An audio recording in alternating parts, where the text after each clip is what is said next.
జరిగిన అవమానం నేను పడ్డ బాధ ఇంకొకరు పడకూడదు అనేటువంటి ఒక ఆలోచనతోటి నేను బేషరతుగా దాన్ని వెనక్కి తీసుకోవడం జరిగింది. కానీ కేటీఆర్ విషయంలో మాత్రం తగ్గేది లేదు. ఆయన తప్పనిసరిగా క్షమాపణ చెప్పాల్సిన అవసరం ఉంది. ఆయనే చేసేదంతా చేసి ఈ రోజు నన్ను నా వ్యాఖ్యల్ని ఉపసంహరించుకుంటున్నాను అంటూ మంత్రి కొండా సురేఖ సమంతకు క్షమాపణలు చెప్పారు. మహిళా నాయకుల పట్ల నాయకుడి చిన్నచూపు ధోరణి ప్రశ్నించాలన్నదే నా ఉద్దేశం. మీ మనోభావాలు దెబ్బతీయాలని కాదు. స్వశక్తితో మీరు ఎదిగిన తీరు నాకు ఆదర్శం. మీరు కానీ మీ అభిమానులు కానీ మనస్తాపానికి గురైతే నా వ్యాఖ్యలను ఉపసంహరించుకుంటున్నా అంటూ కొండా సురేఖ ట్వీట్ చేశారు. ఈ మొత్తం వివాదం వెనుక ఇటీవల మంత్రి కొండా సురేఖ మెదక్ పర్యటన సందర్భంగా జరిగిన ఘటన, దానిపై బీఆర్ఎస్ పేరిట సోషల్ మీడియాలో జరిగిన ట్రోలింగ్ తో బీజం పడింది. అక్కడ జరిగిన కళ్యాణ లక్ష్మి షాదీ ముబారక్ చెక్కుల పంపిణీ కార్యక్రమంలో మెదక్ ఎంపీ రఘునందన్ రావు ఒక నూలు దండను మంత్రి సురేఖ మెడలో వేశారు. కొందరు ఈ ఫోటోను పెట్టి అసభ్య భావంతో ట్రోలింగ్ చేశారు.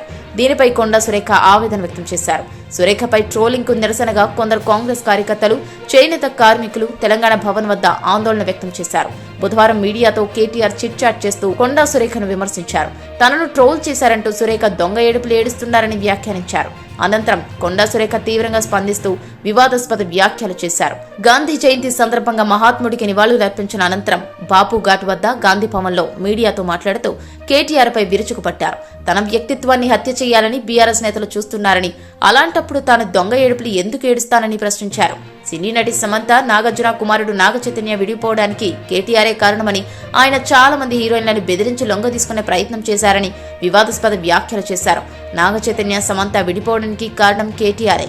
చాలా మంది హీరోయిన్లు సినిమా ఫీల్డ్ నుంచి తప్పుకొని త్వరగా పెళ్లిళ్లు చేసుకోవడానికి కారణం కూడా కేటీఆరే. ఆయన డ్రగ్స్ కు అలవాటు పడి వాళ్లకు డ్రగ్స్ అలవాటు చేశారు. వాళ్ల జీవితాలతో వాడుకునేలా బ్లాక్మెయిల్ చేసి ఇబ్బందులు పెట్టారు. వాళ్లను డ్రగ్స్ కేసులో ఇరికించి ఆయన తప్పుకున్నారు. వాళ్ల ఫోన్లు ట్యాప్ చేసి రహస్యంగా మాట్లాడుకున్న విషయాలను రికార్డ్ చేసి వాళ్లకు వినిపించేవారు. ఆ రికార్డులను అడ్డుపెట్టుకుని బెదిరించేవారు అని కొండా సురేఖ ఆరోపించారు.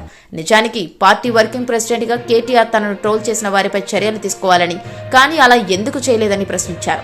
హైదరాబాద్ మేయర్ గద్వాల విజయలక్ష్మి గురించి, మంత్రి సీతక్క గురించి కూడా గతంలో ఇలాంటి పోస్టులే పెట్టారని, ఇప్పుడు తనపై పెడుతున్నారని మండిపడ్డారు. తనపై ట్రోలింగ్ చేసిన వారు, వారి వెనుక ఉండి నడిపిస్తున్న వారిపై కేసులు పెడుతున్నామని చెప్పారు. అయితే కొండా సురేఖ చేసిన వ్యాఖ్యలపై అటు రాజకీయాల్లో, ఇటు సినీ రంగానికి చెందిన ప్రముఖులు స్పందించారు. ఆమె చేసిన వ్యాఖ్యలు సరికాదని, క్షమాపణలు చెప్పాలని డిమాండ్ చేశారు. ఈ తరుణంలో కొండా సురేఖ బుధవారం అర్ధరాత్రి సమంతకు ట్వీట్ చేశారు. తాను చేసిన వ్యాఖ్యలను ఉపసంహరించుకుంటున్నట్లు ట్వీట్లో పేర్కొన్నారు. దీంతో ఆ వివాదం సద్దుమణిగినట్లయింది.